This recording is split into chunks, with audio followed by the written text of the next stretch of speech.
Então vamos lá. Telefonema indica que críticas de Lula a Trump não comprometem a aproximação.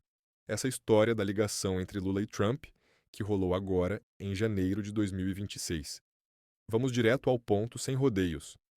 A mídia tradicional fala de uma conversa por telefone, mas evita dizer quem ligou para quem. Para mim, está claro que foi o Lula quem iniciou.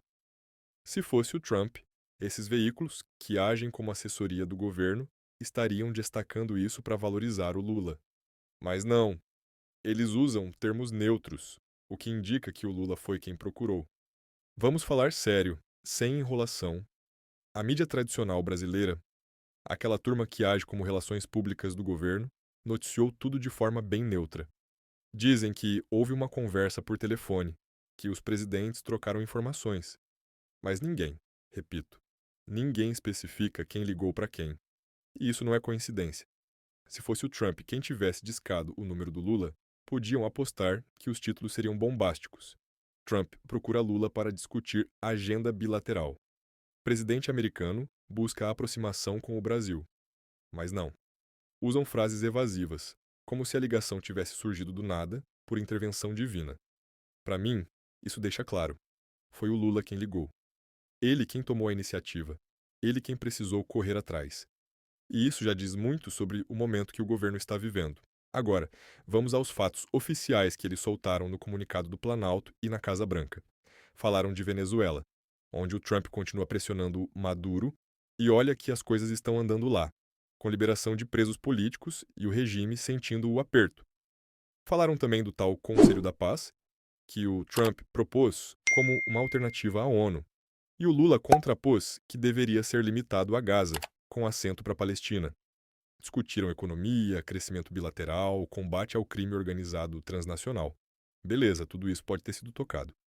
Mas eu duvido muito que esses foram os motivos principais para a ligação. Isso é conversa de fachada, cortina de fumaça para distrair quem não acompanha os bastidores. O que realmente motivou o Lula a se ligar para o Trump, depois de criticar o cara publicamente por meses? Lembrem, o Lula chamou o Trump de desrespeito, acusou de querer ser dono da ONU, brigou feio sobre sanções e política externa. E, de repente, aceita marcar uma visita à Casa Branca, logo após viagens à Índia e Coreia do Sul em fevereiro. Por quê? Porque o Lula está numa posição vulnerável. Com a eleição se aproximando e as pesquisas não estão favoráveis, o governo desgastado por escândalos, inflação, desemprego e uma base rachada, ele precisa consertar pontes que ele mesmo incendiou. Mas tem algo mais profundo.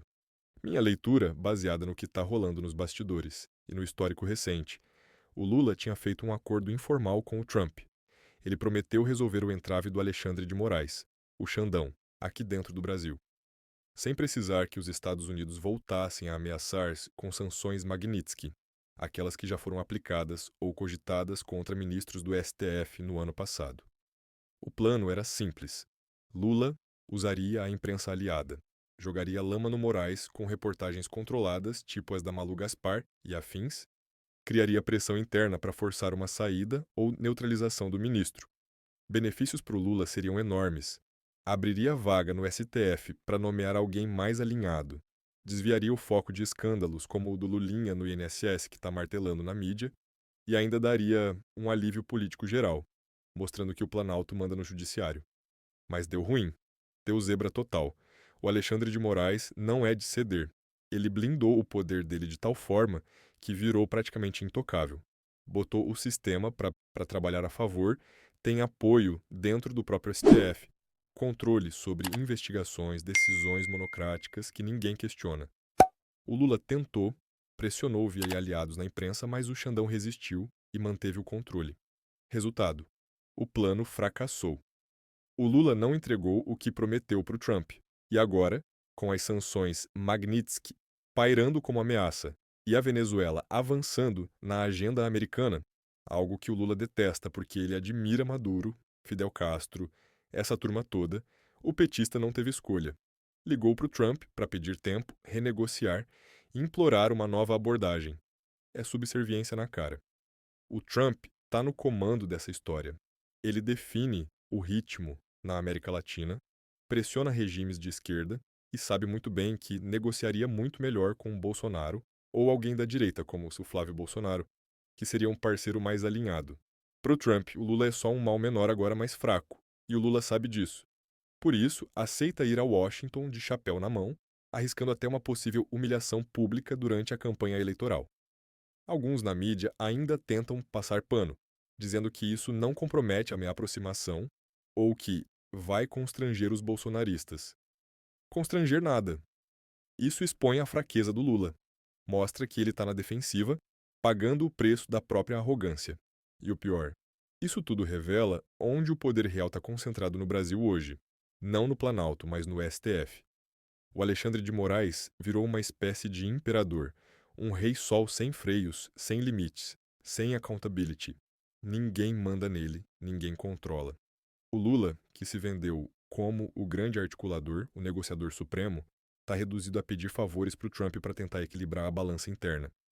Enquanto isso, o Trump avança na agenda dele, pressiona Maduro, fortalece alianças conservadoras na região e observa o Brasil de longe. Galera, o comunicado oficial é só isso. Oficial.